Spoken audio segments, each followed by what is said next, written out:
Hi everybody, I'm Jason Weibel, and with me today is Luke Weibel.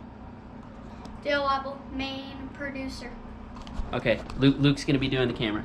Let's try and hold it still.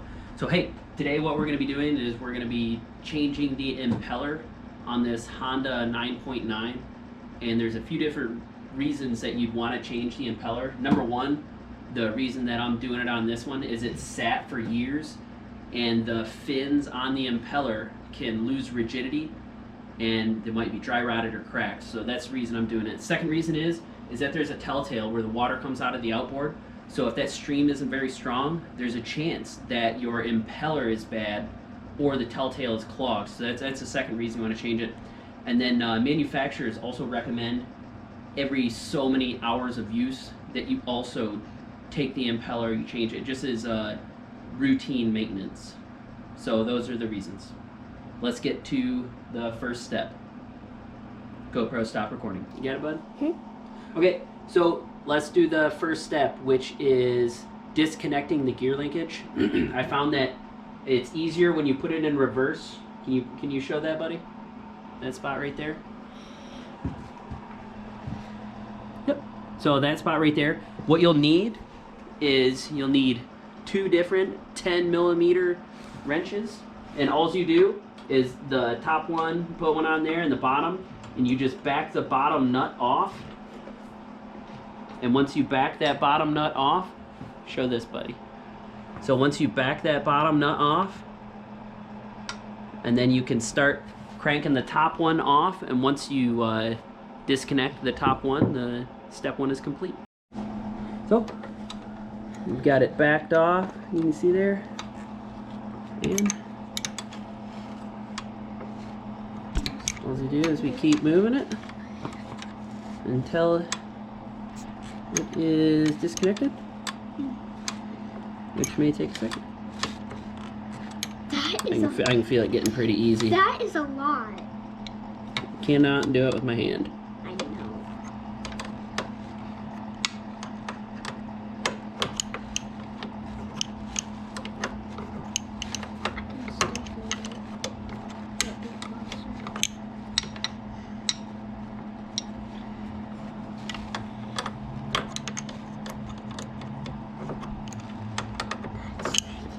So I actually think that it is disconnected. It's just barely holding on there. Step two is there are bolts that hold the lower unit on, and to get that off you will need a 12mm. So I have a regular wrench to break loose all of the bolts, and then I have a 12mm socket to finish them off.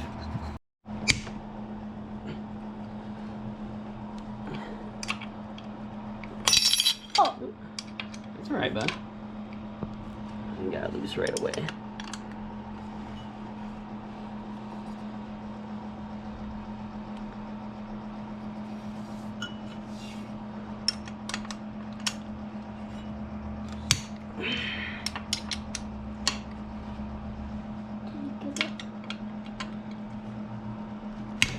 oh, you're like breaking it.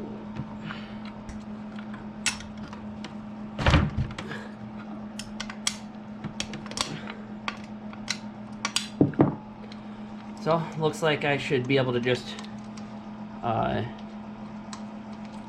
putting it out. get these off after I break them with just my hand. This is much different than a larger motor that I had. There was a bolt down here too, and there might be one on here. It looks like there is, but I don't know if it's what's holding it on. Kind of just have to work my way through it. But you do this to get the lower unit off. I will raise the motor, pull the lower unit off so that we can get at the impeller. So hey, at this point, I got all the bolts out and I kind of just tapped it with a mallet, and we're going to be able to pull this out. What I'm going to do is raise it up just a little bit so I can get it out. Whoa.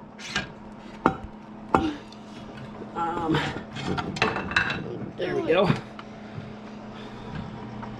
Make sure that sits down just fine. I'm showing it to But the people. we have removed the lower unit. What we have right here, we have the lower unit off. This was the linkage that shifts, and it's currently in reverse. That's where I kept it when I disassembled it. I'm not sure how it's gonna go, but I have put one back together and left it in forward, and through some weird voodoo magic, my boat wouldn't go in reverse, and it was really cool trying to take it off the trailer. So just make sure when you're done and do a functions check. That way you don't look like me at the boat ramp with the boat stuck in forward. But anyway, you take these bolts off, and they're also all 10 mil, and we'll do that, and that will take you right to the impeller. Let's just show. So I got a 10 mil, and we're gonna loosen these up. Just back it up a little bit, thank you. I showed them. So what I'm gonna try and do is just get it loose enough to where I can take it off with my hand. And usually if you just give it a few flicks and then your ratchet isn't taking it off anymore, then you should be good to go.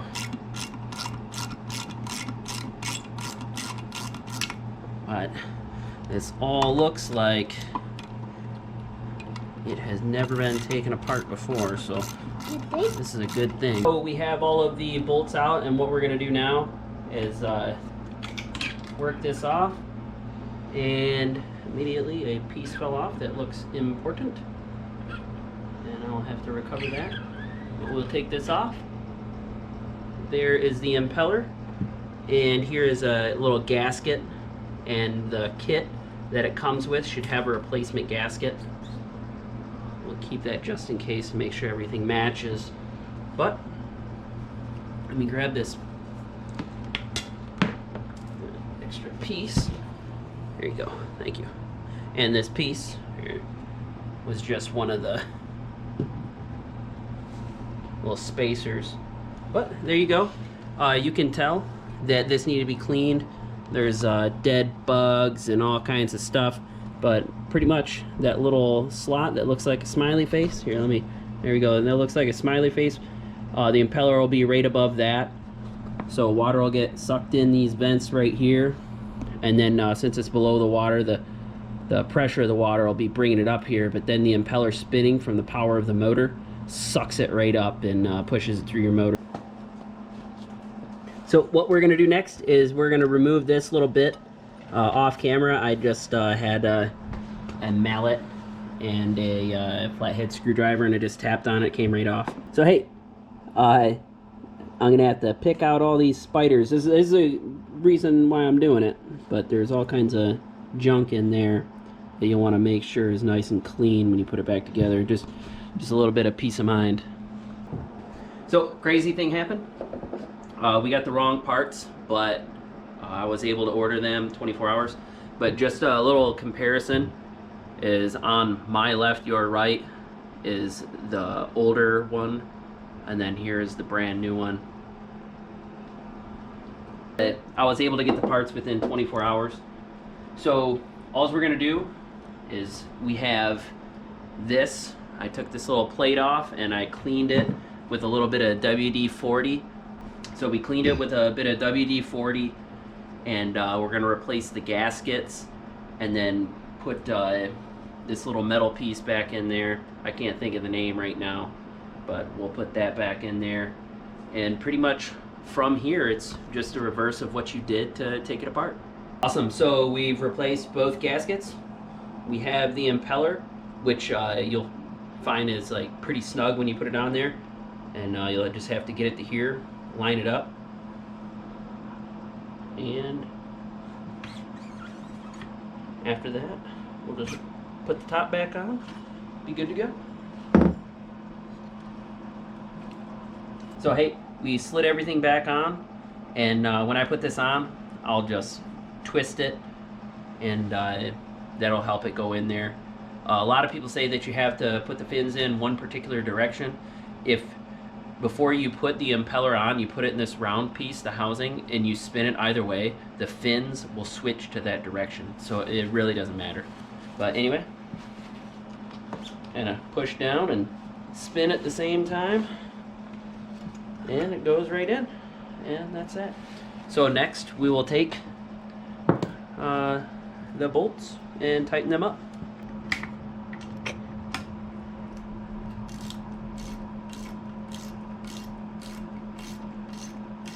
I like being the man that wants to go pro. I like her.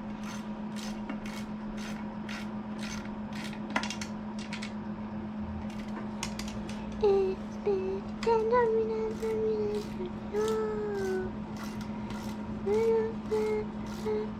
So now that we have the lower unit put back together, as seen here, you'll see that this is where the water travels up. This is for the linkage for the gear, and you know, this is the drive shaft right here. Just kind of tilt your motor at an angle, and you see this right here is where the water goes up. And then just inspect for general cleanliness, and that nothing really seems out of place. And right now, everything looks pretty good. So what we'll do is we will take the motor and attempt to put it back up in there and put everything back together.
Now we have the linkage back together. What we'll do, it's gonna be a little messed up, but just make sure that we can shift it. It shifts fine. And then you can confirm with the propeller. You know, you put it in reverse, you'll get resistance, neutral, no resistance, forward. And then that's it. We're done.